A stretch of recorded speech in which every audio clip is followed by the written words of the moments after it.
Now serving your entree of sports and entertainment, the triple shot of Marcus returns.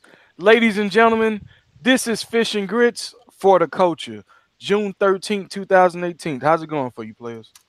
Man, it's a beautiful day. I get to finally catch up with all my good TV shows that I've been missing out because we've been paying attention to all this basketball. So it's been good catching up with Westworld, man. Man, you been on Westworld. What you got to catch up with? Oh man, I had to catch up and re. I had to rewatch it. I was Oh, actually you didn't watch the been last on two repeat episodes. mode? Nah, I had to go, man. On that show, I need to repeat, but I finally started looking at season one. But I had to go back and Hmm. really pay attention to season two because you know how you watch and you're like, oh, that's really Just a good. But couple then, plots. Yeah. man, the new episode kind of threw me for a loop, and I said, let me go back and rewatch some of this stuff. That's what's up. What's going down with you, Will? Man, I'm feeling good. I don't have no complaints, man. Let me get a quick second to shout out and send out some condolences to the family of a legend that I just found out passed away.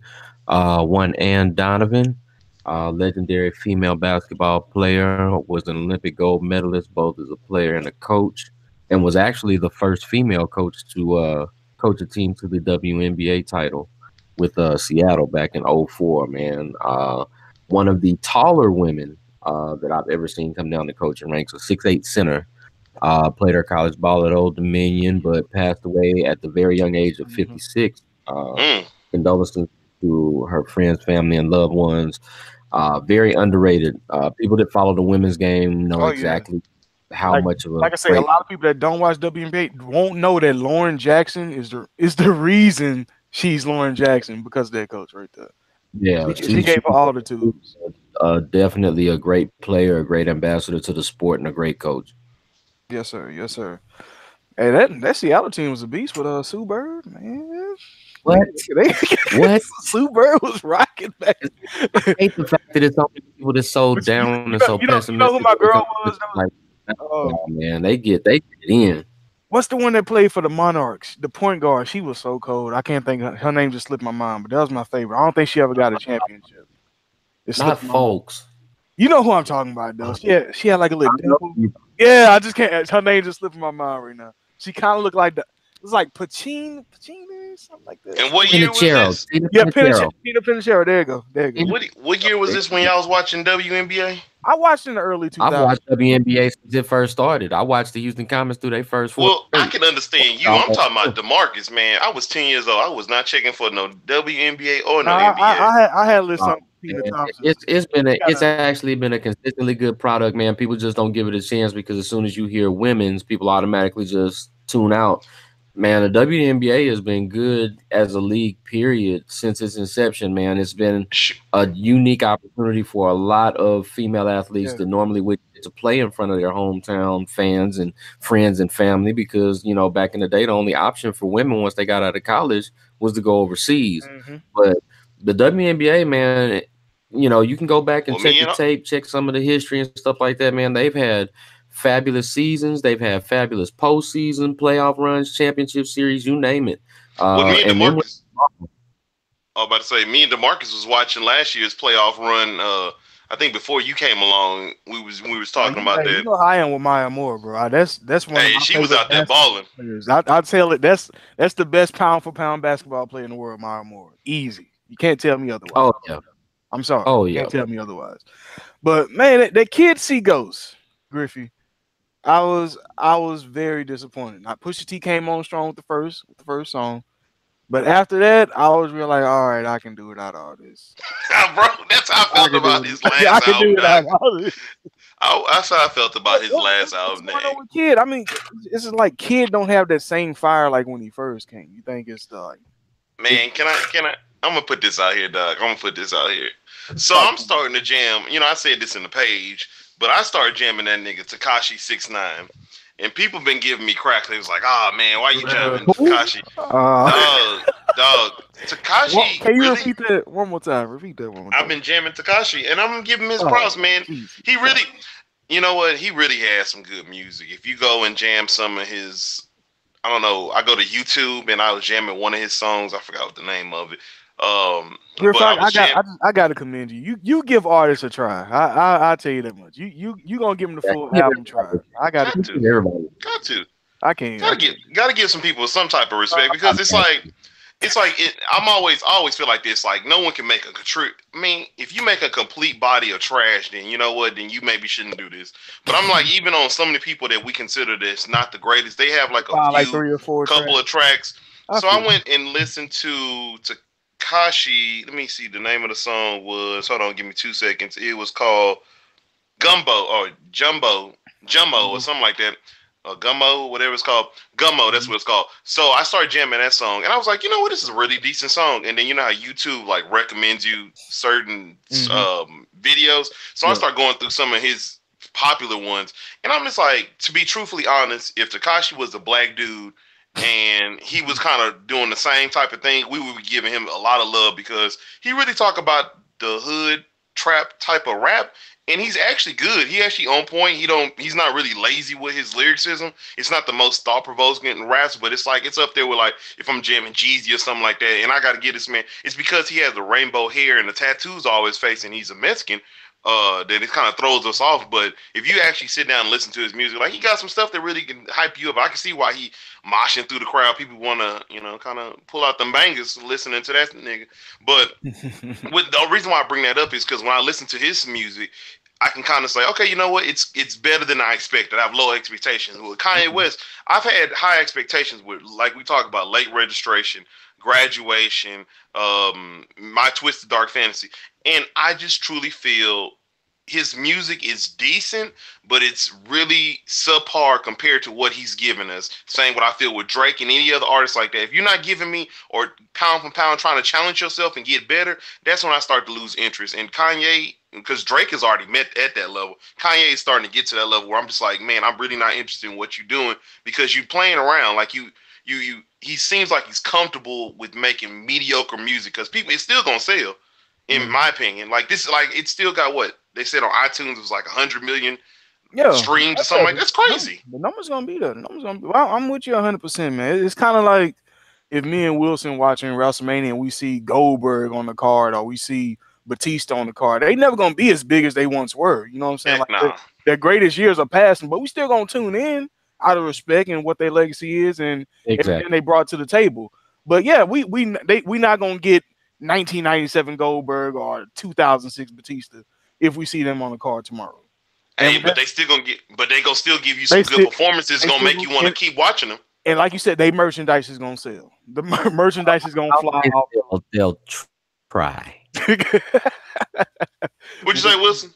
I'll say that they'll try. The Goldberg goes that Batista, but they'll try. Hey, Batista out there getting that Hollywood money right now. Yeah, he out there. That's what I'm saying. His heart not in wrestling. Do your thing, Drake. Got to, man. That's the key word. Your heart's not into it. You can tell Kanye West's heart is not into it. When you listen to Drake, his heart's not into it. That's a key point, and I'm so glad you say that because you can tell when someone's heart is not into their craft. That's what it is. I mean, we all been at jobs where our hearts wasn't into it. You know what I'm saying? Like you got to get to that right circumstance where you're actually feeling it. When you actually motivated to do something, the quality of everything you do is gonna come out better. Exactly, and Kanye is at a level where he's not motivated by no stretch of imagination. He sounds like everybody else out there. Kanye trying to sell his merchandise. He's not caring about the music. His music is already set. He trying to sell these shoes. Hey, them Yeezys is about to be selling off the shelves. Everybody buying them pedophile shoes. That's why he ain't focusing on the music. Exactly. That man said pedophile shoes. I mean, you get more money for shoes than the album spins, right? Hey, Wilson. Teach you with pedophiles. Wilson, they do look like them shoes you used to get back at if you go to not Foot Locker, but what's that Academy? Them little glove shoes. That's what they look like. They look like the shoes that the old white dudes that hang around the park that ain't got no kids be wearing when they be walking around the park for no reason at all. Look, like, this old 30-year-old man talking about this 30-year-old man talking about, hey, what new cartoon you checking out? You're gonna get your old pedophile looking ass. Long hair tank top in the penny pack. Like, get out your pervy ass on somewhere. Them Adidas How to Catch a Predator tools. That's what's coming out. That's what he coming out, them Yeezys Predators. Ugly ass shoe. That shit. Fuck out of here, dude. Man, what about that Dumbo trailer? I ain't caught it yet, but was it interesting? Is it something you gonna be trying to catch or what, bro? Man, did you see it, Wilson? Yeah, I checked it out. I'm gonna be honest with you. I ain't never watched Dumbo. I probably watched Dumbo. It was if my memory served me correct, I got scared at the original Dumbo, and I ain't never revisited that whole. And then when I did, I went back and I was like, this is just this animation. The animation was so bad it took me out, and I was just like, I'm not watching this. So I'm about to go to this Dumbo film, and I'm about to be blown away. Like, oh man, I ain't never knew what's going on. Oh damn! That nigga can fly. What's going on? When can elephants fly? I think it's great. What's going on? He talked. Oh man, it's about. But I'm gonna be honest with you. It said Tim Burton, so I was kind of turned off. But the trailer looks kind of dope, and it takes me in the mindset of I don't know if y'all seen the new Jungle Book trailer that Andy Serkis is directing, and and it reminds me of we talked about this before. Disney starting to redo a lot of their classics, and when they doing their lot. But when they were doing their classics, it's like they're adding a magical touch for the new age generation for the kids to go and watch. Because they're just like our cartoons were, breaking edge when they were coming out. But it's like you got to update the times. And with Beauty and the Beast, what's that? Maleficent and Snow White and all those movies have been good. Lion King, I'm pretty sure it's gonna be great. But it's like the animation is catching up and it's giving people, a lot of the younger generation something new to look at or a new way of viewing stuff. So I kind of like that, and I like what Disney's doing, even though they're gonna milk this and get all their money off of it. But it looks interesting. Just like you said, about the money, bro. It's all about that dollar bill, especially with Disney. Are following the Michael Jordan format of filmmaking with smart restocks. And that's all they got to do. They just got to keep going back to the store. All right, what we want to do next? All right, let's unthaw this and throw this bad boy in the oven. Hey, that Lion King. If the thing that's incredible about this Dumbo film is how far we have gotten from 2008 till now, just in 10 years of how filmmaking is being done. I'm just talking about how real Dumbo looked, and I'm thinking to myself like, yo, that looks like a real motherfucking elephant. I'm just like the Christopher Robin trailer. Oh, dog! Don't remind me, man. That Christopher Robin, I kind of teared up, man. I was just like, dog, it sounds like on the trailer, right? I'm crying over the trailer, dog. I'm like, man, you got Obi-Wan chilling with Winnie Pooh, man. How you not gonna be live, Wilson? You got Tigger up there bouncing around. I was like, bouncing, yeah. First off, I don't have anything per se against Winnie the Pooh or anything like that. I actually used to carry that nickname for quite a while with the ladies back in my younger backside days. Okay. Slide that in there. You want some of this Pooh Bear? What's up? Honey? Nothing about it. I mean, it's good. You know what I'm saying? It's all, hey. But it's nothing about Winnie the Pooh conceptually that will ever bring tears to my eyes. So I just can't ride with you on that one, family.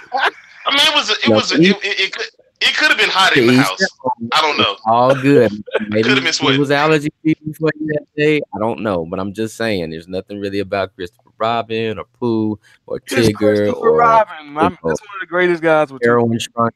Or you know what I'm saying? Fun fact, you do realize for all of our listeners that if you've been paying attention and listening to our film suggestions and TV suggestions, if you watch the Netflix series The Toys That Made Us, you would know that the voice of Optimus Prime is the same dude that voices Eeyore from the Winnie the Pooh series.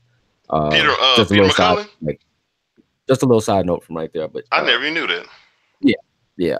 But there's nothing about Pooh that makes me like tear up or get emotional. I just, I always looked at him as a jovial, sometimes naive, almost Forrest Gumpish to a fault type character. It was fun for what it was. I mean, it was cool. Great stories and stuff like that. Kids love it. It's always going to sell. Whenever you bring up Winnie the Pooh or Tigger, it's going to sell. I don't give a damn what the context is, what it's about. It don't even really matter. It's going to sell, period. If Winnie the Pooh is as good as Paddington was, and I know a lot of people did not watch Paddington or Paddington 2, but if Winnie the Pooh... What'd you say, Wilson? because of it, because Paddington was underrated as fuck and was really damn good. Exactly. And if Winnie Pooh is anything like that Paddington movie, I'm thinking they're gonna hit it out the park. The animation, man, animation is mind blowing, dog. It's incredible. It is, man. It's taking over the game too. I mean, it's about time though. It's about that time. It's time for that next step in movies, you know. So I'm glad that the that the designs is dope. That's all I'm glad about. Because I ain't know how I mean, the next wave. you of look at it as a look. progression of technology though as a whole, Yeah. man. I mean, we sit and we talk about how it's been such a short amount of time from like say '08 to now with the Mhm. way that the animation game and stuff like that has progressed. Shit, look at the way that phones have fucking progressed from Right. 2008 to now. Look at the True. way the computers have progressed from 2008 to now. Like technology as a whole has improved like exponentially in the last 10 years. There's a more dramatic improvement over this last decade than maybe the 3 decades that preceded it. It's just the way that it's Facts. Yeah. going. We've That's fact. become such a technology heavy society. It's a huge double-edged sword because we're really coming close to having to deal with an epidemic of a generation that is so technology dependent that if anything happened to said technology, they would not know how to Oh, function. Oh, right You it's now. over. Oh, It's boy. over. It's over, dog. You them lights go off, Hey, man. We I we ain't gonna we lie. thugging in the street. I don't when remember you get numbers. to I a don't point remember now numbers no more. I used to have to remember numbers. Now I don't. Like so. when you get to a point now where it's literally brought up in government discussions and stuff like that as a means of warfare to literally just say fuck it, let's just shoot off an EMP in the middle of this country and watch them fall into chaos, that lets you know how far technology has come. Oh yeah, I'm purging. I'm purging. Like Purge. literally, that's an actual war strategy that enemies of America have as a legit use in times of war. They literally say, "Fuck it, we're just gonna drop EMP missiles all across the country and watch these motherfuckers forget how to function Hmm. and kill them all." Do you know what that remind me of? Terminator Salvation, because they kind of delve into that. If you ever see that movie, Yeah, even though it wasn't a crazy there's movie. been a lot of different TV shows and movies that have gone into that concept of what happens if something happens and all the technology goes away. Who would be able to live? Who would be able to survive? Who would be able to remember the basic functions to be able to carry on with their existence? You know what I'm saying? And when you sit and you think about it, there's so many things that we're dependent on that come from some form of technology. Like it would be hard for 85% of the existing population to be able to get along and continue to function. Mm. No, that's true. I have That's to true, agree man. because I don't know what I'd do if I missed Joe Budden podcast weekly. I'd just be distraught in the streets. You know, but you go through and you deal with stuff like that. But I mean, talking about stuff as far as like lights, AC. I mean, we in Oh Texas. You God. fucking be out here. There's no EC, no functioning electricity and stuff like that. We done. Oh, crime rate and stuff like that is going to go up significantly, pimping. Oh yeah, man. Heat makes people mad. Exactly. We gonna be mobbing the street just cause we hot dog. I didn't shot this nigga because I start sweating. It's over. And that's gonna start early. That's gonna start. Niggas Folks 8 gonna o'clock. start Tap, tap, tap, tap, tap. Folks gonna start moving Freon like cocaine around this bitch. It's gonna go down. That nigga said Freon like cocaine. Oh, okay. I Hey, got that. I got that 2 liter for you. It's real. I got that Freon. You can get this pound for 17.5. Pound for 17.5. 75. 17.5, homie. Man, what's up with this Yeah. this XSL cover, man? Who are these bums on here? I don't know nobody I don't on know there none of except them. there's only one I was person. about to say this is the part where I'm gonna pull a Griffin and just mute my microphone because I don't know no fucking. The reason why I bring this up is because I was just thinking to myself how unimportant the freshman XL cover is, Right. because I think about it back in the day when it came out, when it kind of got hot when we were in college, or we were supposed to be in college or whatnot. And when it first came out, what'd you say? it was a really dope concept when it first came Yeah, out. I was impressed that they 06. like came up with something like that. I was like, oh, okay, the freshman. Was it 06? It was either 06, 07, one of those. I want But it was just dope because it came in and showed you, okay, these are the people that you need to check for that you ain't been on your radar.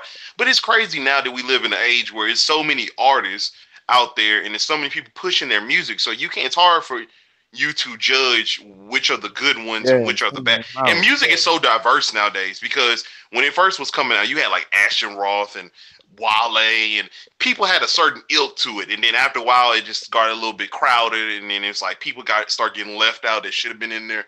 So you really know what kind of credibility to give it. Excuse me. But on this list, the only reason I want to speak on this list is because my boy JID is on there. And for people who look at the cover and is like, oh, I don't know who that is, it's the guy that's in the top right-hand corner who is looking like the person who's not supposed to be there. This dude is a lyrical assassin. He is under Dreamville with J. Cole, and he has an album out. It's called The Never Story, something like that. This dude, this is the dude I saw in concert a few podcasts ago back in February. It was him and Luke.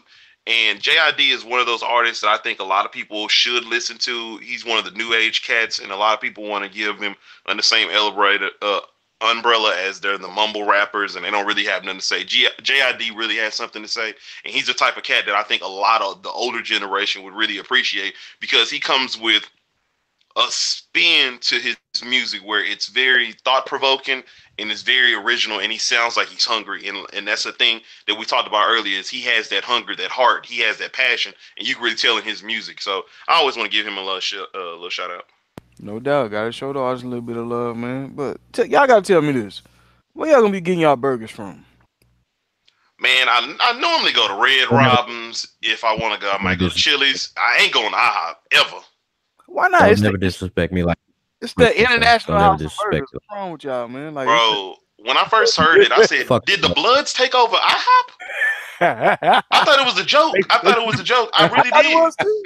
They flipped the P. They flipped the P into a B. I was like, "Oh yeah, I said they blooded out here." I said, "What happened? Who got in the management over here? Is Why? Snoop doing this? Snoop, you up to this, or is he crip?" Why? I just want to know why. Like, if somebody could just give me a legit reason why, I'd feel much better. I don't know, man. I just don't understand.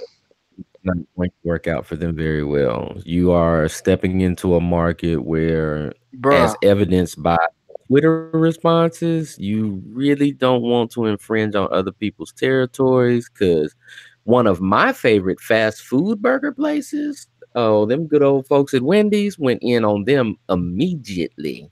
Man, Wendy's don't play. Wendy's be on their ass. Hey, Wendy's always come with the chopper. If you notice, they all who they got running? Hey, this fast food chains really be killing it on Twitter. They seem like they got more personality than some of the statements get dropped out like, yeah, we're not too scared of a company that doesn't seem to be too good at selling stuff like pancakes, so they switched to burgers. I was like, God damn. Slug City. Man, it's even to the point where people are asking themselves, dog, did IHOP ever sell burgers? Yes, they did, and they were garbage. Let me ask, have any of y'all ever even had a burger from IHOP? Nah, bro. Nope.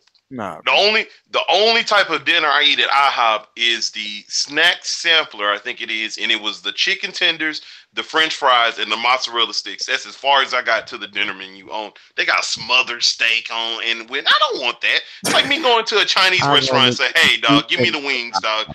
Give me the hot wings, man." The Chinese wings. I'm only eating two things. IHOP. The Chinese wings, don't sleep on those. Those are actually pretty good. I'm getting mad, dog. I'm sorry, dog. You don't need to bring out the Chinese wings when they got hair still on there, man. I'll be like, "Oh, dog, don't flipping tables." Chinese wings, man, because number one, chicken and rice. That's probably some Vietnamese. Yeah.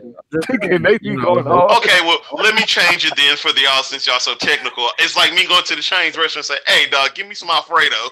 Okay, see, I can feel you. Exactly, because it was a Chinese place on Homestead that had some rice and gravy with the wing, bro, and I pay that $4 faithfully. $4? Don't go to the Chinese food spot and order the baked ziti and the pizza. I feel you on that. Hey, I'm looking for me at IHOP. The cat cow. Two things from IHOP. Only two things. I've eaten their breakfast sampler and I've eaten their steak omelet. Back in my party days. Hey, Will, I'm gonna pull up in a Chinese place. Do y'all have the General Tso's enchiladas? That's all I want. That sound like full bubble guts. Like that's all I showed up for. Did you want Spanish rice or fried rice? Let's change it. We fried Spanish rice. Let's there you go, son. Pop that egg up in there too. Gross. You know what I'm saying? I'm here. I need that. Hey, wild man. Wild man. Saute those green onions. I don't want them crunchy. Saute those green onions. You know how I like it. And man, what did y'all see anything on E3 that was interesting for y'all that's about to come out this year? Hell yeah, I saw a lot of stuff on E3. E3 was so live this year. What'd you say? They got a lot of stuff coming out. They do, Man, E3 was so live this year, it makes me want to go buy a PS4 just so I can get back on. Try to get back on playing it. games. Don't get lost in the sauce group. Man, you talking about not about to talk to anybody. Griffin might not even show up to the podcast. Oh, dog, we don't have to cancel this podcast, dog. I'm on that new Spider-Man. I can't talk to you right now. The one I'm looking forward to that's just a little out of my element is probably Red Dead Redemption. I kind of enjoyed that game. And Dying Light 2. I played Dying Light 1. That was pretty entertaining. Hey, Red Dead, the first one was incredible. Red Dead was live, bro. I'm ready for that. And of course, I'm going to get my normal folk Call of Duty, Madden, 2K, and I always buy live because they always have for cheap. Live be like $5 sometimes. I'm like, man, I'll pay this $5. Oh, yeah, let me get this $5 and get this live. EA Sports, you know what I'm saying? Live. EA, it's in the game. That was one of my original games. I had live with Antoine Walker on the cover back in the Gap on the 6th. God dang, that's way back there. Wilson probably know about that one. I'll do you better than that. Back when I was a youngin, back in my high school days, and I got my Sega Genesis for Christmas. The first game that I got with it was Lakers versus Celtics, which was the precursor to the NBA Live series pre-95, when you have Lakers versus Celtics, Bulls versus Lakers, and Bulls versus Blazers, NBA Action 94, and then you got NBA Live 95 with that 3/4 court view and stuff like that. So yeah, I've been a homer for the NBA Live series since way back then. I've been an Electronic Arts guy pretty much since they first came out. That boy Wilson's out there playing Grand Theft Auto when you just look down at the screen. Grand Theft Auto 3 got that too. Don't get it twisted. Yes, I play on my gaming. And shouts out to our fellow podcaster and sports guru BJ Nix, who actually is a video game store owner. So you talk about a gamer, talk to BJ about it. He goes in on it. He literally sat, and I know for a fact, he sat logged in on Xbox and watched the entire E3. The entire E3. That's what he does. There's two games. But for me, my personal favorite, the only one game that I will always go batshit crazy over every year in and year out, it's literally now probably pound for pound my favorite game to play. I play it relentlessly. I own every single edition of it that's ever come out. Oh, I'm all in for this new fucking Assassin's Creed. Please believe it. And I'm glad you said that, because I've always been interested in the Assassin's Creed. What is it? The trailers or the gameplay? I like looking at them. I've never played. Get into it now, then, Griff. You have a life. I'm too far. Don't get into what it they now. on? They like 8th iteration or something like that. Too late for it's too late. No. Like this one that's coming out is set up as a precursor to the last one that they put out that was set up in ancient Egypt, is set up in ancient Greece now. But this is like the 10th or 11th game to come out under the hell no. Ain't gonna happen. And ain't gonna happen. It's too late. Ain't gonna happen. I guarantee you, the minute that you decide that you have free time and you slip up and play one, you're gonna try to play them all. Yep, that's what it sounds. Yeah, man. I saw the movie and I was just like, interesting. Movie sucked. I didn't like the movie. Fuck the movie. Movie was trash. Yeah, the movie was trash. But the game is good, Griff. But like he said, you will go through it. I heard it's amazing. Like the premise of it goes all throughout history through different areas and aspects and stuff like that. They had one that I was actually surprised they came out with a couple of years ago, Black Flag, which is set up to be more of a nautical adventure. You do a lot of stuff on ships and boats and stuff like that. But one of the side stories that you have on Black Flag is that you play a freed slave, and your goal is to go through and free the slaves on all these plantations throughout the Caribbean. And it is a joy and a pleasure to do. Man, I had to cut myself off games because I become an addict when I play games. It's just like, man, I just go into obsession mode. I just can't get off the game. I don't know who I got to tell this to, but somebody please make a Streets of Rage for 2018. Like, bring it back. Please bring it back. Let me talk about back the Streets. Wilson with me. Where is the Streets of Rage, bro? Where? Never heard of it. I want to be the kid on the skates. Yes, I'll be Max. Let's do it. We're gonna run some shit. that was on Sega. Man, that was my joint. That's the greatest. That's the greatest game they ever made. That Double Dragon side-scrolling format type game. You can't beat it, man. You can't beat it. For nostalgia's sake, It was on Sega, bro. It was on It was Sega Sega. on what? Sega. Genesis? Now, Sega actually, you what? can go to, yeah, it was on Sega Genesis. I actually have the Sega Genesis Greatest Hits game that they released Man, on PS3. I still we gonna have have to it to we this gonna have to get a day, session in. and it's got, oh yeah, bro, you can come to the crib. This guy Streets of Rage 1, 2, and 3 on that hoe. Oh, we running all So we can get it. three. We getting it Yeah, in. we can get it in. You think I'm playing? I'm so serious. We Hey, getting I it was in. more of a Jet Grind Radio type of fan. That's like the only Sega game I used to play. No, I'm with you, man. I'm with you. Jack Ryan Oh, it was ahead of its time. I actually like that game. Yeah, it had some good ass. I play Shaq Fu, so I can't say nothing. It had a good soundtrack too, and that's the reason why I brought that up because I want to touch on a few games right quick. One of the games that they're gonna release is called the Cyberpunk 2077. I literally don't know what it means. I don't literally know what it's about, but from the trailer you can go check it out. It's Cyberpunk 2077. Reminds me of Jet Grind Radio with the production of the soundtrack they have going with there, and it just looks like has a nice visuals.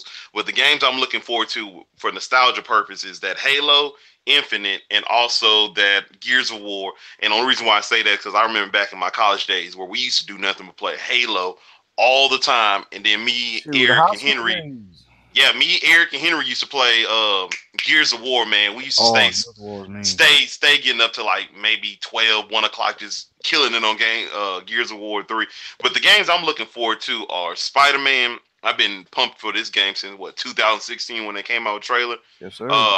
It looks like it has the same gameplay as if anybody played back in the Xbox days.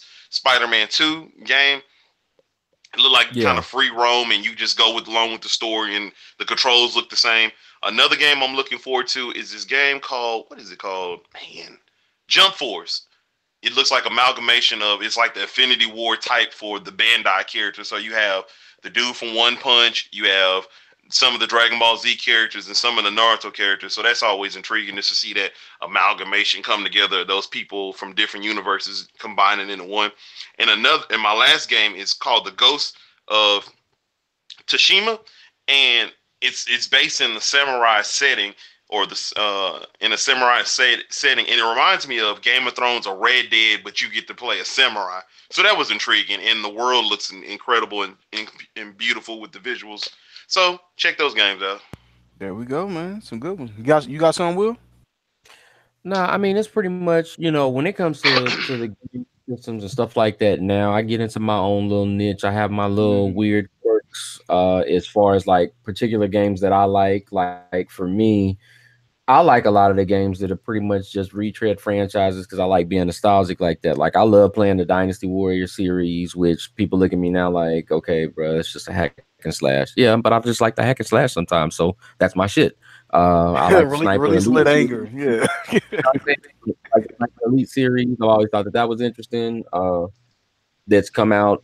Just played the last one that they had out that was, World War II during Italy and stuff like that. Like people, for me, like my game and stuff, and I'll go to the same stuff. Of course, I'm gonna check out the Madden. I'm gonna check out the show. I'm gonna check out the 2K. I'm gonna check out the live. You know what I'm saying? Don't get into Call of Duty as much as I used to. Oh, Call of Duty is wild now. Like you can fly. Yeah, I'm just like, nah, it's too much. Too much, bro. Like I can't camp for nothing. Yeah, you know what I'm saying? And then like the thing for me that really, really sways me is the fact that I'm really, really old school when it comes to video games. And one of the things that I've never gotten into, I don't online game. That's not my thing. When I was growing up, if we wanted to do multiplayer or something like that, we all went over to somebody's house. Everybody came over to my house. We played and talked noise to each other face to face. I've never felt a real strong connect with the whole online thing. Like I've tried it. I used to get together with my buddies back in the day when Call of Duty was like all the rage. They got to get in and stuff like that. And I get it. I get where the excitement is and stuff like that. But for me, I don't know. I guess I'm just not fully invested in that cyber age interaction. I like to just sit at the crib. Like when we get on this podcast next time and DeMarcus tell y'all how he came over to the crib and we got on that Streets of Rage for like 15 hours. Like it's gonna be serious. You know what I'm saying? Like I'm not used. We're gonna be swapping characters and everything. We're gonna be on. I like that though because it gives you that double dose of interaction. You're interacting as far as being able to play the game together and stuff like that. But you're literally interacting with one another, not hiding behind a headset saying God knows what to God knows who. Because some of them Call of Duty conversations that I used to hear, I was like, sweet mother of everything. Why, who in the hell is this? What the hell? Your mom knew you Let me. talking to this boy. This little kid just firing off at you. He's like, I little boy, first I of all, never you just knew. being bad. I never knew nothing. I knew never. Look and look. I never knew anything about online gaming until I went to college. It was my freshman year. We went to Sam.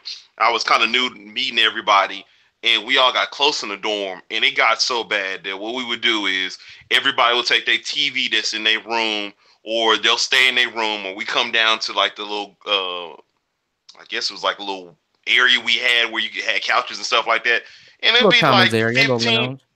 It'd be like 15 people on Halo just going ham on live, dog. It was some of the greatest moments of my life. And then Call of Duty staying up to like 4:00 in the morning. I'm talking about we just trolling people, just going on just 23 and 3 kills. I mean, it was a great time, man. Man, what a time to be alive. I used to have the little multi-tap on the PS3. Man, we used to have 6-way elimination chamber matches. Ooh, I think the only to go down, man. I think the only game I used to play where we was this interaction, like face-to-face interaction, was 2K. And when it got on 2K, it got kind of serious. I mean, holes was punching in the wall. It was a bunch of swear words flying around. Y'all wasn't never about that GoldenEye life. GoldenEye, but it was with the cousins. On 64, I was. I was with the cousins. My 64 days. Like on the 64, because to me that was the closest thing that you had to what was, I guess, now like the online type experience, but it was still that you had to do on the same screen because you could play the multiplayer and stuff like that on there, and it went in and it got competitive as hell. You screen peeping over here, dog. Get the jiggling around those characters. Yeah. Man, that GoldenEye went hard to paint, boy. Before GoldenEye, even with GoldenEye, we used to go hard on the Mario Kart and the Mario Party, dog. You got real serious in there. Oh, like, dog, it's so many games that have been fun like that. Bomberman got super serious. I didn't know Bomberman had a multiplayer. I didn't know Bomberman was serious business, bro. Like fights. Yeah. Bomberman was, and I had the Olympic game. We used to do the 100-yard dash. Oh, you talking about Sonic? And stuff? Man, back in the day on the old school Nintendo, man, back when they came out with track and field and stuff like that, and I first got that damn NES Advantage where you could just turn up the turbo on the buttons and just hold the buttons down and set all kinds of world records on that. Oh yeah. Oh yeah, to go down. I remember all them good things, man. That was when gaming was fun. That was when people actually knew who they were playing against, and not like knowing their screen name or their gamer tag. True. Yeah, you interact. You had to go over to somebody's house and get on the games. Yeah, where the bike's at. That's where everybody. Y'all gonna see me. You gonna see who you taking this L from. Oh yeah, I'm gonna talk all type of shit, and I'm gonna stand over you, dog. Oh, don't stand up. Yeah, I have to eat pocket. Shit. Let us get hot pockets, homeboy. Cook them up. Let's go. Let me call your mom and tell her come want to go heat me up one. Hey, Miss Parker. Parker can fix up some of them hot pockets. I want to see her. I want her to bring them in here. And let me have a cold glass of lemonade or Kool-Aid. Cold glass. Now you need a can. You don't want the open container. You don't know. I need to open everything. I need to see that she poured that for me. Yeah, you'd always terrorize that one friend you had to have to find mom and be like, yeah, I'm gonna be your daddy, right? Get out. I'm owning you today. Get out. Call me Dante. You can take this L while I get this dub. Where your mama at? Man, what's on the TV? What's been on the TV? Sega. He won Sega, but I won in his living room. What's been going on the TV tip? What y'all got for me? TV tip is the same usual. Westworld killing it. Into the Badlands killing it. What's that other show? Oh, I did finally get to catch up with what's that show that Wilson told me to put on? Black Lightning. Caught up on that on Netflix. That was pretty good. It gets campy in some moments, but for the large part, it was pretty good. It was really good, honestly. It's better than I'm looking forward to that Luke Cage. I like the campiness. I like the campiness of it, and that's one of the things that I keep stressing to folks. We keep getting spoiled in the fact that as adults we expect it to hold up to a certain standard, but we have to understand that some of these shows are actually geared towards kids, so they have to be campy. That's how you get kids to buy in. Yeah. I'm gonna be honest with you. I love the fact that there's stuff that's specifically set to attract certain age groups. I like the fact that I can sit with my godsons who range in age from 2 to 9, 10 years old, and we can sit and watch that, and I don't have no problems with what it is that they're seeing. I can't do that with all the comic book shows that we have out now. I can't sit down with them and watch Luke Cage or watch Daredevil. It's just not gonna happen. But with Black Lightning, I can sit down and watch that with them. I can sit down and watch a Flash with them. You know what I'm saying? Certain things have to have their place, and that's why I welcome some of those campier shows because, again, a lot of folks my age and stuff like that, we first got hooked in on the Adam West Batman, campy and corny as shit. We knew that because it wasn't nothing like the comic books, but it was still something that we could buy into and something that we could watch and not have mom and dad's trip on us. You know what I'm saying? Those kinds of things. So that's one of the reasons why I was so excited about Black Lightning being the way that it was, is because it made it accessible so that you could have an entire generation of kids that could actually watch it. Now, once they take that shit to the big screen, okay, well then all bets is off. I'm gonna switch it. Okay, this is my problem with Black Lightning. I enjoy it just like you did, but with it being campy, it gets on some serious stuff, and the serious stuff is the stuff that I wish it did more of and did the less campy. Yeah, I agree. I agree. That's my only issue that I have with that, but I can understand what you're coming from. And then also I like it was his daughter. I don't like his daughter for whatever reason. It's the youngest one. She just Tyler Perry girl. Yeah, man, she rubs me wrong sometimes. I mean, her acting is good. I mean, the way she wrote her character is really good. Yeah, if she rubbed you the wrong way, then the acting got to be good. But yeah, the way that she's just so sheepish about everything, and she's so pitiful, anti-powers, and I just want to stay in my lane and chase after my man. It's a hardened criminal now. And come on, girl, wake up. Can I spoil something right quick? So it's that one part where her sister reveals that she has powers, and she was just like, I don't want to hear it. Give me up. I'm just going to lay in the bed. And it's just like, I got to talk to you. And she lifts the bed up, and she just like freaks out. She runs downstairs and talks to her dad. And her dad was like, well, you know, it's kind of true. And then she runs off. I was like, oh, gross. No. But next thing you know, you setting phones on fire and shit and electrocuting everything on the man. Exactly. Okay. And I'm just like, oh, God. But I understand you got some of that campy is good because Smallville would always be you did say that. I think you did say with Batman, but yeah, Smallville was always the one that was just like super campy, but it was like, oh well, this is still entertaining. Hey, and make no mistake about it, regardless of whether we want to give it the acknowledgement that it truly deserves or not, none of this shit that we talk about now on big screens or otherwise will have ever come to fruition if it wasn't for the success of Smallville.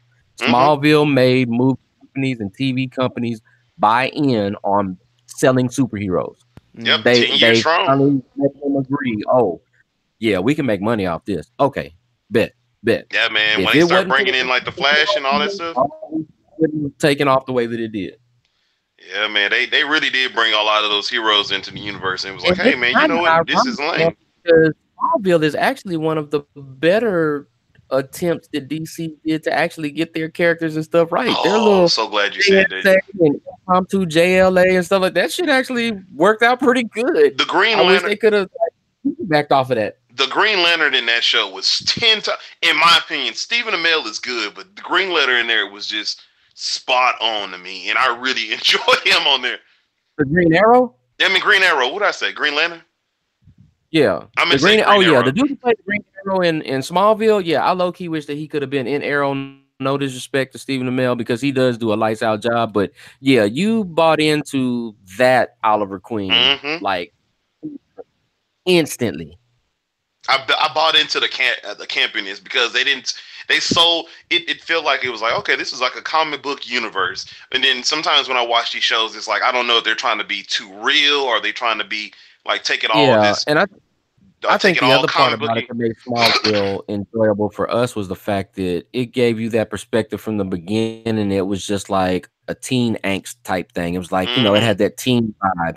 And as they moved up in seasons, it just kind of matured in the content, complexity of the plots and stuff like that. So you just kind of grew with it. I think that's one of the things that helped Smallville out. It didn't stay on that teen angst angle, you know, as they graduated from high school and went on with their lives and stuff like that, like the content matured along with them. I So I like how you think said that was that. one of the things that happened that helped out in the transition. It just didn't stay, oh, you know, year one campy, oh, I gotta worry about these problems. What about my pimples? I gotta take Lana to prom. It didn't stay on that same shit. It actually embraced like world issues and then universe spanning issues and stuff like that. So it kind of grew with you. So it kept you emotionally and invested into the product. Which is, I you know, agree. one of the things I can always say was one of those hits. You know, love for those that like to be divisive and get into this Marvel versus DC thing. Yeah, you love raining down the praise on Marvel because you talk about their box office success. DC has been successful at just about every other level that you can think of. And they've always been especially successful on the TV end. But one of the new things that you got to check out, it's on Hulu and it's on the Freeform channel.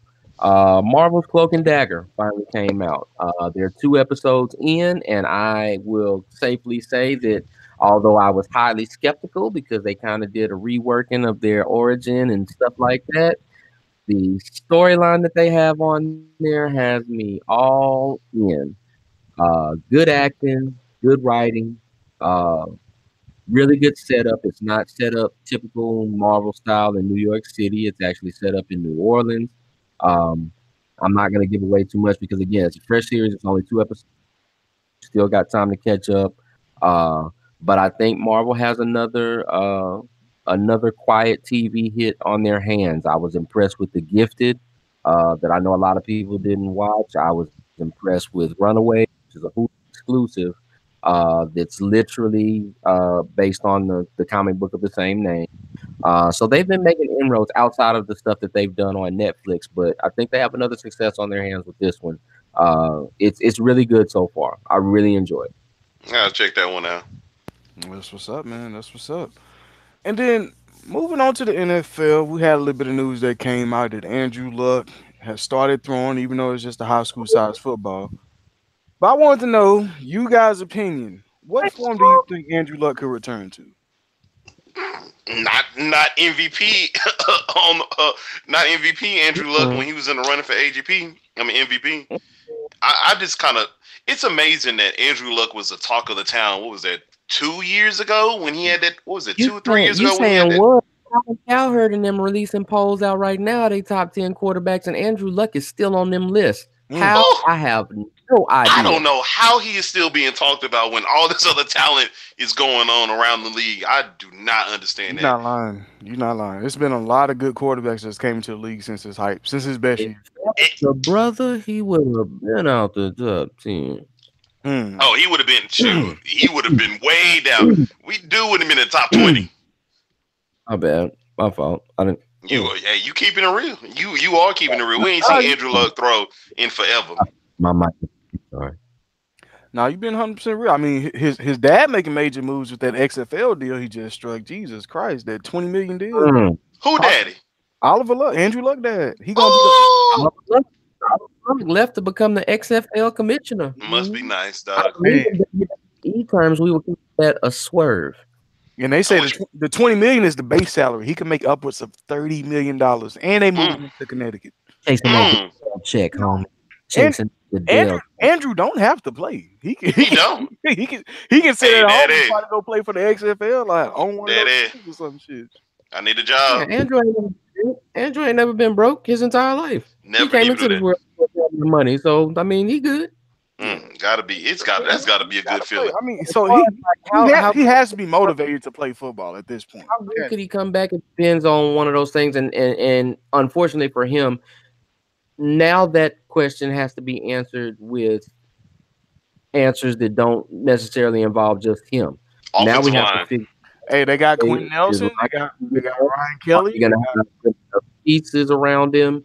Are they going to be dedicated the way that they were with their last franchise quarterback finally to keeping them protected and full of weapons, or are they going to keep doing the bullshit that they've been doing with them, which is just put whatever out there whenever and just let him go out there and Vince Young it for lack of a better term. Just go out there and win some games for us. When you look on paper, it looks like Eric Ebron may be his second or third best option right now. And I don't know how to I don't know how to fully feel about that. Hopefully, Dallas Clark and Ebron can do something, but You go through and you look at it now, contrary to when he first came into the league, man, his division is a whole lot different and a whole lot tougher than it was when he first got there.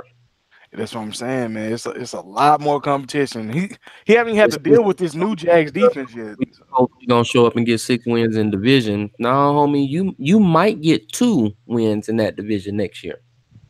Yeah, it's gonna be all about health. If he can stay healthy, man, who knows? They're gonna have to protect him, but If that having, line can having, block for having, him, I'll give him a shot. If that line can block for him, I think he can be pretty good. I mean, he should have one of the best guards in all the NFL over the next 10 years. So Boo, Andrew Luck. we'll see how. I know T.Y. Hill is fucking ecstatic.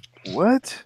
I mean, Jacoby Brissett was giving it to him too. I mean, but Ty just And didn't don't have. get me, he gets his yards regardless, but you know they were They had a arguably connection. the most underrated wide receiver quarterback tandem in the NFL because you can still ask the average NFL fan and they would not be able to tell you that T.Y. Hilton has led the league in receiving multiple times in his career.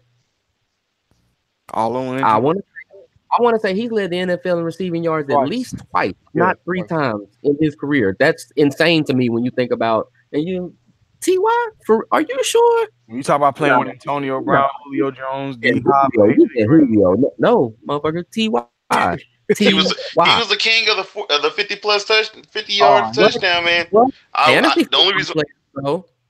The only reason why I remember that is because I was playing in the fantasy league run by DeMarcus, and I had Andrew Luck, and I backdoored and had T.Y. Hilton. Oh, great times. And then they got hurt, and you lost in the second round. Oh, they got hurt. They did get hurt. It was so tragic. It was tragic, bro. Andrew Luck got hurt, and I was like, no. And then T.Y. got no value. It was hurt. But they was killing it for me, dog. They was killing it for me for years. Fantasy football players, fantasy football league owners, fantasy football league commissioners, please don't be those last minute type guys and stuff like that, man. My man got the draft date. They already have your leagues ready to activate and get up. Go on ahead and activate them leagues. Set a draft date, man. Let the people get focused and start doing their homework now, man. If NFL players are reporting for training camp, it's time for you to start doing fantasy football, man. Don't wait until the last minute. Hey, go ahead. Don't wait until the last. Go ahead and drop Pat Mahomes, man. You don't need him. I probably can do something with him. King of the Iron Fist League. All mine are activated. Get in where you fit in. I'm trying to do something with Pat, man. Go ahead and drop him for you, boy. You don't need him. You got enough riches over there. I may be willing to part with him for substantial reimbursement. Bro, you should give me Patrick Mahomes just because I dropped Odell and you picked him up. That is cheap. That's the beauty. I have both of them, so it's all good. Dirty bastard. Dirty. You dirty bastard. Man, do y'all think that Randy Gregory deserves another shot in the NFL? Who? Randy Gregory. Yep. You would give him. I mean, they gave Josh Gordon another chance, so why not? We exist in a day and age where you have people that have done far worse than simple drug offenses that are getting multiple shots in multiple sports, including the NFL. I have no problem whatsoever with that young man getting another shot. If the worst thing that he does is substance abuse, and you have people that have been cited for domestic violence, felonious assault, vehicular manslaughter, vehicular homicide, and they still got chances to play in the NFL, and that's well documented. I don't have a problem with a weed head. Sorry. We live in that day and age now. You're talking about a climate in which in the next 5 years, half to not all of the cities that have NFL teams will probably be in states that have legalized weed. I don't see the issue. I mean, as long as he's not here going full like Aldon Smith, I'm cool with everything. Well, see, the thing about it with the difference between Gregory and Aldon Smith is, Gregory goes through and he gets popped on the piss test. He don't go out and get arrested. He don't go out and fleeing from police custody and shit like that. It's a different. What's all people bringing guns to the airport? Like y'all don't check your bags. Like I don't know, 20 years ago. It's stuck on stupid shit like that. It's harder for me to ignore than somebody that may just have a substance abuse problem. He just might hit the weed too much. Okay, I mean, all right, give him some help with that. Or actually evolve with the times and understand that fewer and fewer people look at marijuana as an actual malicious drug Mm. and write that out of your rules and regulations. I mean, shit. If anything, Medication. I'm thinking the GM or something like that. If I'm playing against a team that got a bunch of dudes on weed, they're probably going to be a little bit slower than usual. So I'm gonna just take advantage and run fly patterns all day. It's fine. It's cool. Right. It's cool. Throw some Cheetos down on the field. He's not gonna cover you. It's all good. Go Dang, you ain't giving no credit to the weed smokers, man. You talking about they gonna get distracted by some Cheetos? drop some Cheetos. God dang. Is that a honey bun? A zebra cake? Oh, Make choices. Is that the zebra cake or is that Derek Carr on the flow? I got them. What? I need to find out. And do y'all have any major problems with all these big names that's already saying they're gonna be skipping training camp? I mean, they're already like 30 days away from training camp starting.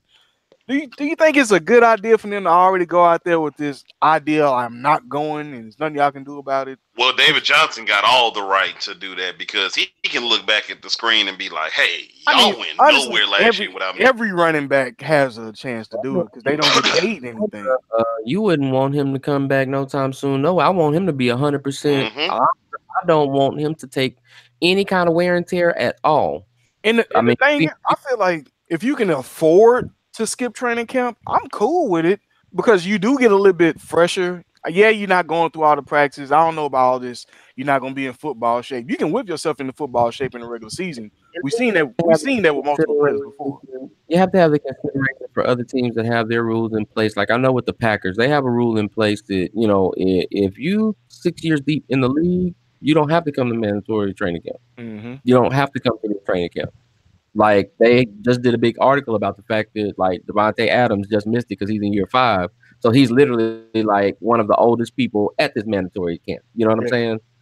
Like none of our tight ends that we just signed the last 2 seasons, Lance Kendricks, Mercedes Lewis, Jimmy Graham, none of them are at practice because they've all been in the game 6 years or more. You know what I'm saying? And it kind of benefits the younger talent. I mean, because when you're gonna carry 90 players into training, exactly, you need as much work as you can with those with them as possible. So why waste time having an old veteran that you don't know the playbook and don't want to be there in the first place? Why are you taking away reps from the guys that's young and hungry and trying to prove themselves? And that's what I'm saying. Might as well give them a run. And I really don't have a problem with it. Like I said, if you can afford it, because I think skipping the whole training camp is roughly like 400,000. Like if you count up all the days and every day they go 400,000. And that's what I'm saying. Like people like David Johnson, that's kind of like half. That's a game check. Yeah, that's a game check. Oh, that is half his salary. Because he's still in rookie season. You know what I'm saying? 1.6 million. It really didn't hurt a Dwayne Brown. You know, when you making 10 million per season. But a David Johnson on the rookie deal, he probably got one, maybe 1.5 million. Say it again. For a lot of these players that we talk about, though, some of the more high profile ones and stuff like that, it just amounts to a game check. Yeah, like they're missing a game check. So they're really not going to look. It's not going to hurt Julio Jones to miss training camp. Hell, it's hurting me just to know y'all about to lose all that money. Y'all can get it to me. I'll take it. I'll show up at training camp put for some y'all. Pads on. Exactly. I will be Rudy. I am David Johnson today. I will be Rudy. Marcus, why you not going? David, why you not going fast enough? Hamstring. Fake injury. Man. Fake injuries on 3. But it was your wrist. Let's not get twisted, man. We're talking about a format, and we're talking about a business entity for people that don't really like to apply the numbers to common sense 9-to-5 standards. You're talking about an industry where basically, like, the going rate for somebody to just be on the practice squad in the NFL is anywhere between $4,000 and $8,000 a week. I'll take it. Week. Yeah. To be on the practice squad, homie, and I still get playoff shares. And I get a Super Bowl ring if my team goes. Sign me up. Man, please. I feel you, but then you got players like Julian Edelman. I think the best thing he could have did was take some form of PEDs. I mean, you can miss those 4 games. I mean, that's going to be nothing. This team is going to be in the playoffs. Brady went a whole season without that man. If any team has set the standard for 4 games suspended ain't shit, it would be the Patriots. Yes. It sure is. Take 4 that. games? That ain't nothing. If it's your first one, take those PEDs. Fuck it. It's 4 games. 4 games where you gonna be sitting at. I sit down. I mean, you got to report a little bit, but it's gonna be so much off your body that you're preserving for later on down the road. You know what I'm saying? Like if you end up playing 16 games, work that he does going across playing in that slide. He need those 4 games off. I mean, granted, he has had a whole season off. He had a whole season, but I understand. But hey, if he's back, he's gonna be healthy. He's gonna be in training camp. He's just gonna have to sit out for a month. And what's this gonna hurt the Patriots? So I'm down for it. I mean, if you don't have any, if you don't have like when Antonio Gates got suspended, that was his first bust, and he was like 35, 36, but he played, had a hell of a season too. So hey, if you can get past it, do it. I mean, I'm not just promoting all NFL players do PEDs, but shit, promote that stuff. If you PEDs and weed. If you later on in your season and you can afford it, shit, sit your ass at home. So what you saying is that's how Deshaun got back on the field so fast? Yes, sir. PEDs and weed, number 45. He don't have a brace on. That was a little concern. Like, why don't he have a brace on? No, he got that good. That's why he can take 4 that good from. You got that good from Whitney and JJ. No, homie, just take this. Just take this. You'll be back in no time. Yes, sir. 45. Take that. Not if he missed no games, girl. Not no 45, homie. Ooh, that Milky Way gonna be good. We in there. 45. Hey man, what y'all think about Jarvis Landry throwing Ryan Tannehill under the bus? I throw Ryan Tannehill threw himself under the bus. I mean, come on now. You had a whole different team. Don't be talking about what's going on. Man, let that man talk about Ryan Tannehill. Come on, bro. Jarvis Landry is pissed off at Ryan Tannehill that he discovered that he had other receivers on the team and he didn't get. But Jarvis Landry has the record for most receptions in the first 4 years. Don't matter. You know Jarvis Landry was jealous when Kenny Stills was getting on deep bombs. I know he was jealous when they started talking about Kenny's a great receiver. I still Devontae Parker. Man, Jarvis was salty. Hey, he is salty. I'm back on the hype train. Devontae Parker. Oh, here we go. Amari Cooper and Devontae. DeMarcus, you might as well go ahead and get on the train for what's our boy that left the Redskins? Terrell Pryor. I'm about to say he could be my next Terrell Pryor. Bro. Oh, here we go, dog. I'm off Devontae Parker. Devontae Parker or Mike Gesicki. One of them gonna be on my team. Devontae Parker can't stay healthy, dog. Oof. Probably Mike Gesicki if he gets. And because Griff just put that hate on him, watch Devontae put this hot 16 down this season. Okay, watch that ACL go slice and them ankles go slice. Like you already did that to Kevin White, and that pissed me off. I was high on Kevin White. I was high on Kevin White too. He just could never stay healthy.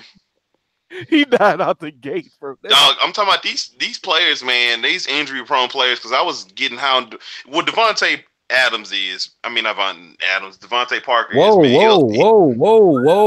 I did a flip. I corrected myself. Not Devontae Adams, Devontae Parker. They was trying to kill Devontae Adams last year. He would not lay down. Hey, Devontae Adams is the president, dog. That dude right there is incredible. He reminds me of Jimmy Butler. He's the Jimmy Butler of the NFL, dog.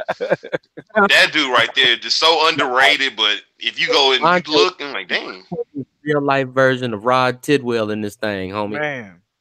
Man, boy got up and caught 2 touchdowns. Like, ease. But yeah, man, Devontae Parker can't stay healthy. I bet you. I would take a candy bet on whoever wants to go ahead and do a candy bet with me that Devontae Parker will play only maybe 8 games this year. 8 games? Oh, you got it. You think he's going to play more than 8? He's going to play more than 8, bro. Okay, we got you. I'm in there. No. Everybody on this podcast is gonna have diabetes off NFL bets alone. we about to bet this. We got to take this candy bet, dog. He stay hurt, dog. He not gonna be hurt, B. He not gonna be that ankle week 1. I'm in on that, Devontae. I think he's gonna play 10 games, so I'm in on that. Okay, well, 2. I got 2 suckers. Let's go. Nah, you the sucker, man. In on that. You jive turkey. Yeah, you the sucker. You jive turkey. You jive turkey. But Devontae Parker bet, I want this one to be my Milky Way dark. I want the dark. Well, you want the minis? You want the minis, or you just want the full bar? No, homie. I need the share side. I need the double. Nah, he need all of that. He need all the calories, dog. Even though it's dark chocolate, a little bit better for you. I don't bet little. I don't bet many. Full. Everything. all candy bets is at least share size. And man, I think this new rule that the NCAA came with was pretty interesting, man. I'm for it. Giving red shirts 4 games of eligibility, man. That's huge. I wonder would that include bowl games. That's the one thing I'm trying to figure out. Like if there's a statute of limitation on which 4-game stretch or which 4 games they can designate for the red shirts and stuff like that, that would be interesting to see how it comes up in the actual wording of it. Some of the draft eligible guys don't like to play the bowl games.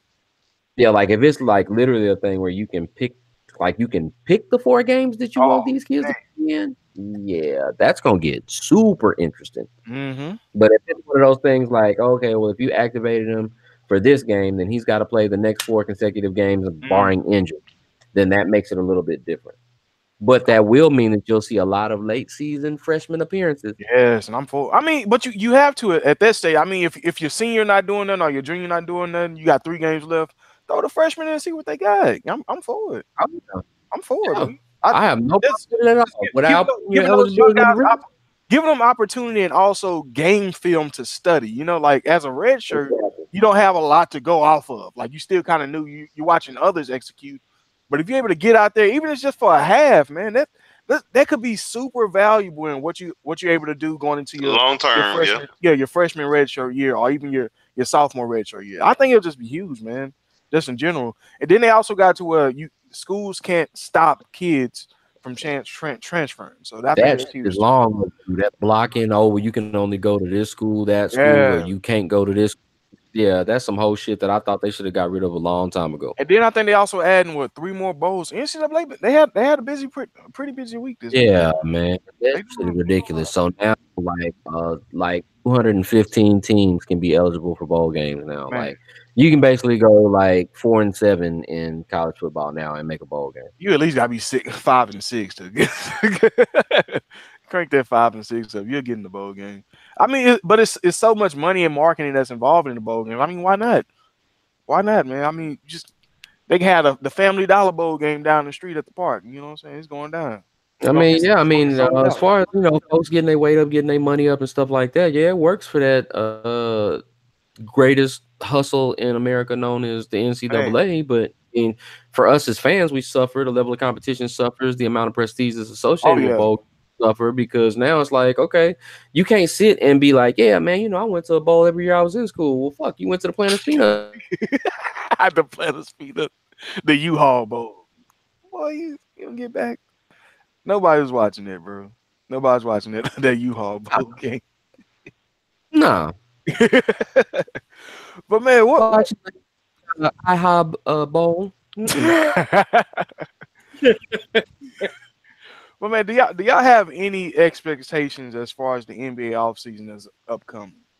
Like if you had to, it's too much drama, man. I know these NBA players' egos are ridiculous, man. Divas for real, but they get paid so much. Like Kyrie talking about, I don't want to resign with Boston. I'm just like, Boston is showing you that they winning, and Kawhi Leonard taking all day to sign his contract, and Spurs is a winning organization. He hasn't been offered a contract yet, sir. Oh, y'all didn't offer him? They haven't offered him anything yet because they haven't sat down and talked to him yet. Him and Popovich just scheduled a meeting before the draft. They haven't talked yet officially, and that's the problem. Everybody keeps speculating stuff like that. They haven't sat down and talked yet to iron out stuff like that, but everybody wants to go off sources. People in his camp are like, well, yeah, he wants to come back, mend the fences, be a Spur, blah, blah, blah. It's great. It's all well and good. That's why I don't really speak on the stuff until I hear that man say it from his own mouth. I'm not going to believe none of this shit. Until I hear him say, yeah, man, me and Pop talk, everything's cool. I'm about to sign in Supermax. I don't believe none of that shit. Well, I'm throwing him in the boat, too, because he know what's up. Like, he playing coy. Like, what the Spurs offering. So, he in the boat, too. And I'm going to throw PG in the boat. Like, these players, y'all know what y'all going to go to. Y'all know what y'all been planning on this since, I don't know what. Me, personally, the most interesting thing that's going to happen just to see what Boston is going to do. I really don't care what LeBron James does, personally, because I just don't think if the only team that he is going to winning a championship or even threaten somebody with a championship is going to be with the Spurs or maybe with the Sixers. But other than that, it really doesn't matter to me. And it's also going to be interesting that I want to see if the Pelicans make any moves and try to buffer up their roster. So that's going to be really interesting to me. No, personally, for sure. I mean, bring Tyreek back, man. They should. Man, I mean, like I said, I really don't know what to expect. I know it's gonna be entertaining as usual, but at this point, I feel like everything is a wild card. Anything is possible in the NBA. I didn't expect Jimmy Butler to get traded to the fucking Timberwolves last year. I didn't either. That's what I'm threw saying. me Like, for a loop. Things like that, like Kemba Walker could be moved, Devin Booker could be moved. You just never know, man. So Kyrie can be moved. Damian Lillard looked like he's unhappy. I mean, they got swept, dude. They got swept by the Pelicans. So okay, let me ask you a question. In the world, I mean, I was just thinking about this, thinking out loud. So I hear that the Cavs are trying to trade Kevin Love to, I guess, trying to attract somebody to keep LeBron James there. And I was thinking to myself, wouldn't it be nice, or I think it would be nice to see if Kevin Love and the Rockets can work out something. We give them Ryan Anderson. Nope, you don't want him? No, I do want him. That's why I said no to your Rockets proposal. I would much rather see him in black and silver. Thanks. Oh, okay. The only reason why I say that is because I was just thinking to myself, we sign Chris Paul and say that we give up Chris Paul and Chris Paul and Ryan Anderson, and we get maybe like Kevin Love and maybe Rodney Hood. Chris Paul? Hold on. The only thing that they're going to the only thing that they're going to get. I'm just throwing out ideas. Take it back. Rodney Hood isn't available to be traded by them because I believe he's a free agent now. You can't. That's the only reason why I said that is the sign that he signs. It's a sign and trade. Like he knows that he's going to get traded. You think Chris want to go? I think that Rodney Hood honestly knows that he'll attract more value and probably get better money on the open market just as a free agent than do a sign and trade. Do I think Chris Paul would want to go to Cleveland? No, but do I think Chris Paul wants to play with LeBron? Yes. Yeah, I think Chris Paul will go wherever his homeboy goes. Exactly. I believe that wholeheartedly. Oh. Chris Paul is in full on ring chaser mode. Period. Oh, yeah, he's not loyal to us right now. I know that. I know he's not loyal to us. For sure. I mean, we about to see LeBron on these State Farm commercials. I got a bad feeling that we're gonna end up like that year that Bosh went to Miami. Like kind of assed out, and I wouldn't be surprised. I mean, I just don't think the Rockets have the greatest of luck when it comes to free agency. I mean, recently you had a couple success with Chris Paul, even bringing in Dwight, even if he was a failure of success. I mean, he still gave us some great years, the last of his great years probably. But are you sure? Yeah. Are you sure? I think the Rockets are more known for hitting on of late. They're more known to hit on free. You got two hits. I mean, you kind of got lucky with Eric Gordon and Ryan Anderson. You didn't nobody knew what kind of Eric Gordon you was going to get. But that's what I'm saying. The Rockets have hit because what the Rockets have done, because the narrative used to be for the longest is the Rockets and more would trade anybody. That's why nobody wanted to come here. So James Harden got here and the narrative changed and people were willing to come if they know they were going to get booted. And what the Rockets did, what I like is they didn't just go for just star names or something like that. They went for people who could actually help and push it to get a championship. And that's what I like about the Rockets and I like about teams like the Spurs or the Celtics. They know how to bring in and fill those pieces. So when they brought in like a Trevor Ariza, when we got rid of they do the quiet moves that are underrated. Don't say his name no more. Oh yeah, he's out of here, dog. But I like the Rockets. I like the Rockets to do something. And honestly, it kind of helped us out. It's amazing how that we didn't get Chris Bosh, but that would have helped us out because I personally think that he would have fit this system. Got us twice, man. God. Yeah, man, he would have fit the system. But hey, man, if Miami throwing you the book at you, dog, you might as well go Miami. I wouldn't. I couldn't. Look, he hurt. He ain't played a game in 2 years and still getting paid. Like, I know. Get the bag, Chris Bosh. It kind of worked out for us. Man, we'll see. I'm just interested to see how everything gonna pop up. I know it's gonna be about a wild week, and then it's gonna die down. So. I think it's gonna be probably one of the most entertaining. Only reason why is because it's a lot of free agents out there who can really change. They can really change.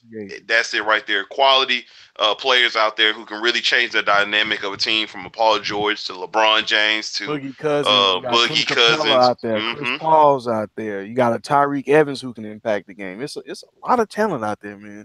And you have these people that's coming up on these.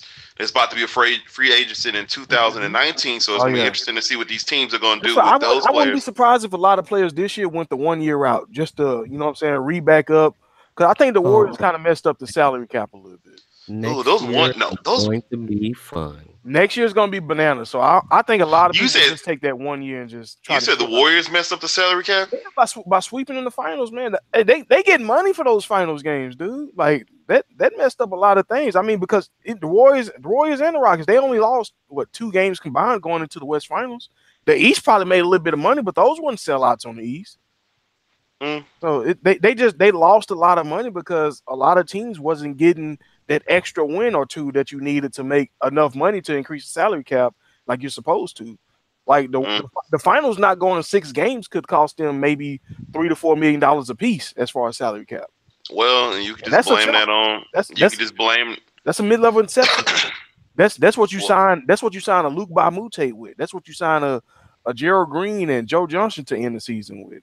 Well, I blame the NBA for letting a lot of things that have taken place take place. I'm not tripping. I don't care how it goes down. All I know is after next season is over with, the Spurs are going to have a ridiculous amount of money. Ridiculous. Yeah, y'all got Gasol coming off the books, Rudy Gay coming off the books. Y'all got Danny Green coming off. Danny Green, Tony Parker, Paul Gasol, like all of them dudes are coming off the books. And the only thing y'all probably would have is Kawhi and Murray. The way they play it, depending on how they play it in this offseason, the Spurs could have as much as $60 to $65 million in free money to spend after next season. Free money, Jesus Christ. That sounds pretty scary if you got Pop out there recruiting with money. See, he bagged in Aldridge. So hey, man, you never know. They'll have that ready so that Becky Hammond can do what she needs to do to field a good squad. If I'm Paul George, I was thinking about this the other day. I was thinking I would sign a 1 year with somebody, and I would go to the Spurs because I was thinking about the Spurs and all the salary dumps that they're gonna be able to get, and they aren't gonna have the core in the tag. So I'm already thinking that Kawhi Leonard's gonna be there, DeJounte Murray's gonna be there, Anderson's still gonna be on the contract, and then what's his name, Aldridge. All you really need is a good Paul George to throw in there, and then you kind of keep the ball rolling, and you can pick your pick of the litter. Honestly, yeah. You really high. You are really high.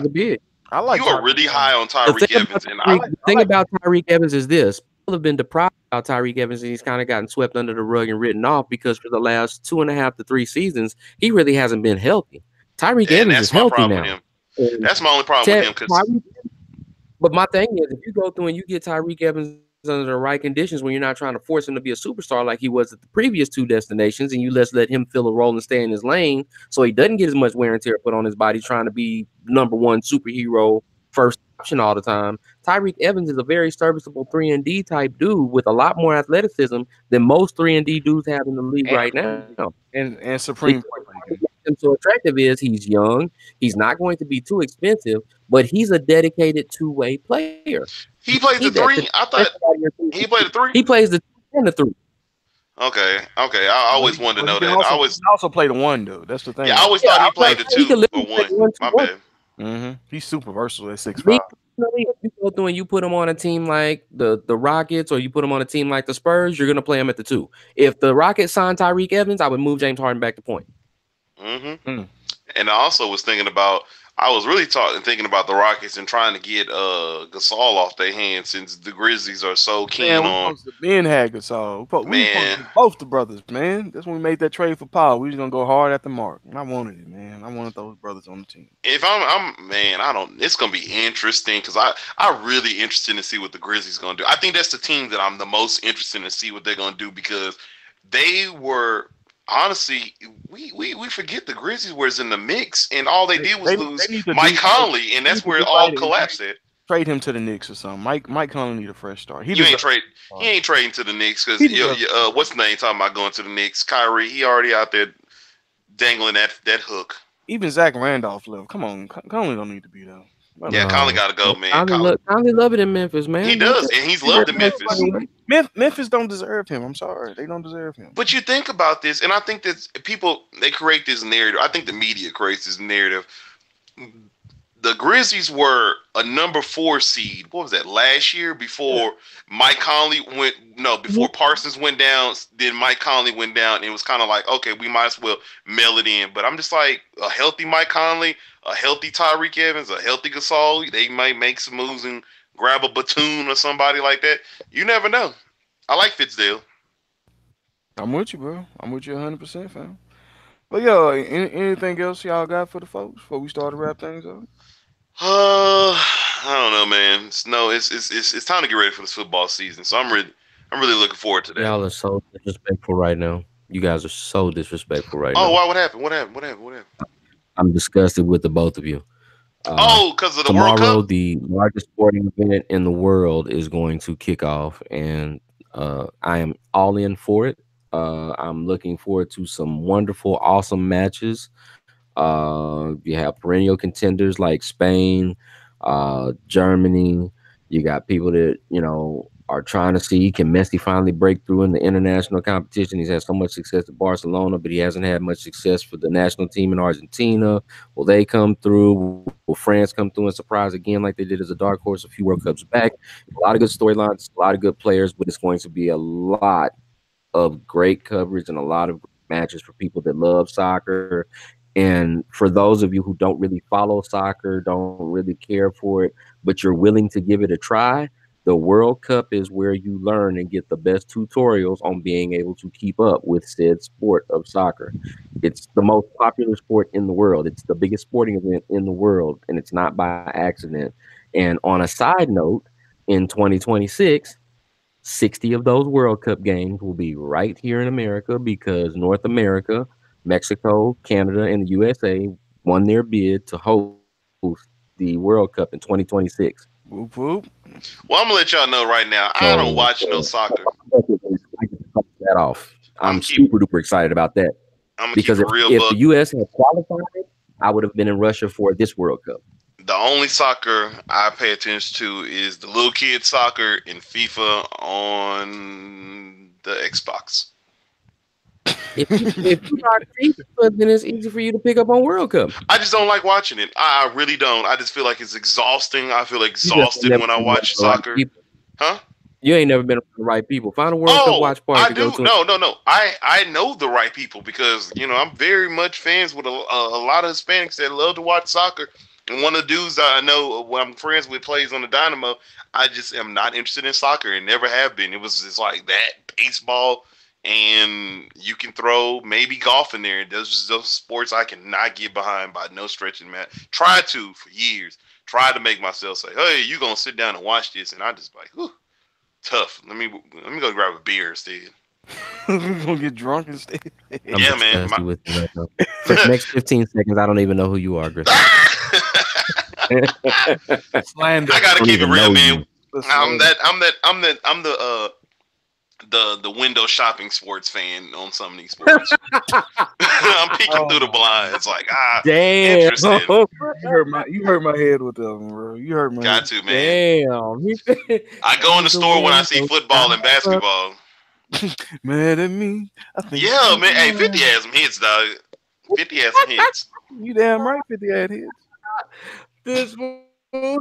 I can't get over it. I'm the window shop. I'm the window shopper. Hey, I know that Money in the Bank this weekend. So hey, if y'all got that network, go ahead check that out on Sunday. That Money in the Bank popping. Money in the Yes, bank sir. popping. Yes, sir. Yes, sir. What is that? WWE pay-per-view, Money in the Bank. Oh, well, I will be over there. I did enjoy myself watching some good wrestling. You got to make sure we watch this weather because Sunday is supposed to be Oh, storming yeah, like it's supposed to hell. be storming, dog. I forgot about God damn it, man. Just run. Because unfortunately, I had set up a nice little outing and stuff like that with my pops for Father's Day and whatnot, and I might have to reschedule because of all this storming. But yeah, and since we're on that topic, Father's hey, Day, baby. since this is the podcast, the last podcast we'll be doing before said holidays, to all the guys out snap. there, take care of kids. Griff forgot. Believe it or not. Let me wish you all a happy Father's Day. Let me send a special shout out to my own father, my hero, the guy that got me into pop culture and sports and everything else, and has always been the number one blueprint and example for me as to how to live my life correctly and responsibly as a man. So to my pops, a very happy Father's Day. Got him that customized Cincinnati Reds jersey with his name and number on the back. Surprised him with that one because that's just that father and son That's thing how is your just boy big. does. I see it. Yeah, you know what I'm saying? But to all the fathers, man, and again, let me stress and reiterate, just because you passed the paternity test don't mean that you're a fucking father. It's a And full just because time you didn't job. make that baby don't mean that you're not a father either. To all the men that accept the responsibility of teaching the next generation, to all of the men who choose to mentor and genuinely love and care for the next generation, happy Father's Day to all of you. Yep. Shout out to a happy Father's Day to my pops and my stepdad. I don't watch sports with them. They don't watch no pop culture, nothing. I don't honestly I'd be thinking to myself, Daddy and Russell, what do we have in common? We don't do none of this stuff, man. We ain't watching no Like yeah, cartoons. We ain't watching well they no kept food. movies. I guess. I guess. That's all. The only thing we have in common is, hey, what we eating today, dog? Let's eat What's together. on That's the about it. What's on the menu? Hey, sometimes that's enough though. Sometimes that's enough though. But like yeah, happy Father's Day to them. And then shout out to myself. I do what I can, Xavier. That's No my heart right there. True, man. For sure, man. That's what's up, bro. Hey, Griff, that's what it is. Yes, Yeah, sir. man. Xavier's my heart. He's doing better in school this week, so it's always a great thing when he's doing better.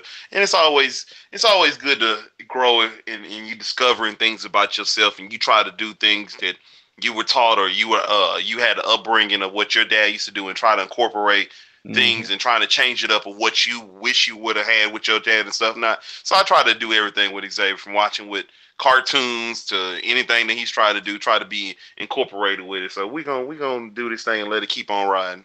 That's what's up, bro. Yeah, of course.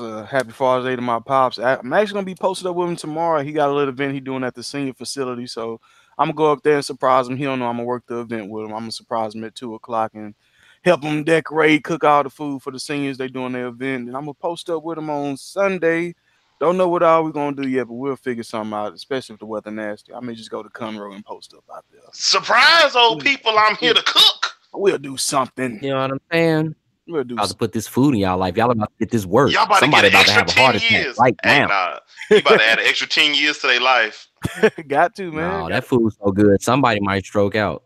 I don't know. Ooh, That food is Lord fire. I don't survive. know. Somebody might be like, Jesus, I never knew it could be this good.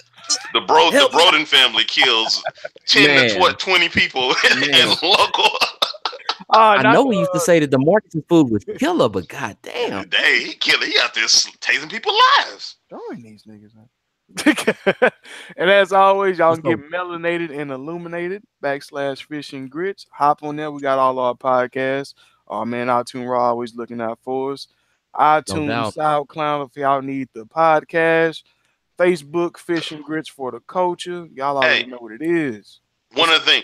I forgot to mention this. I meant to mention this in the entertainment thing. Shout out to Ocean's 8. I dogged that movie like no other. We Shout out to Ocean. did. We did. Shout out to Ocean 8. Yeah, we sure did. Shout out to Ocean 8 for being the highest grossing movie in the franchise. And I hey, never would have thought a cast full of women were going to do those type of numbers that the men couldn't And do. don't get it Shout twisted. out to them. We just changed it for that reason. I just thought that it was too long that they went in between doing the movies, and I just kind of questioned whether they would be able to pull it off. But hey, I'm happily surprised that y'all shut me up and shut me down. Congratulations to the film on all its success. I'm looking forward to going to see it now. I was like, shit, Me too. I gotta go on eat crow and check this bad And it boy got out. good reviews. And and, it got good reviews. I was Yeah, like, wow. and as great as that I was is, like, I really gotta see it now. as great as that movie is, I'm gonna have to throw Hereditary into the pit of misery because that was the worst 2 hours I ever spent in my life. Hereditary. What is that? Oh, Don't even look it up, bro. It's in theaters right now, but they need to take it down. They need to take it down. It's a What is terrible. Hereditary? It's a terrible movie. That's all it is, bro. Oh man, all I think about is since you want to talk about that Hereditary, jam JID's Hereditary on YouTube, and then you will become a fan of JID. Hereditary JID. Damn, there we go. Anything else, fellas? That's it. Man, for sure. That's all I got. Y'all be safe out there. Like again, weather's supposed to be bad in the greater Houston area this weekend. Talking about anywhere between 2 and 8 inches of rain, starting off tomorrow, going all the way through Sunday, Monday. So if y'all out there in them streets or doing something for Father's Day with your loved ones and stuff like that, man, just be careful. Cover the pits. You don't want that water in those pits. Window shopping. Target biscuit on me. Grip window shopping. Window shopping on them canoes, man. Go see what they got out there. Is that man rowing through 45? For all my window shopper fans. My window shopper fans. Because you a window shopper.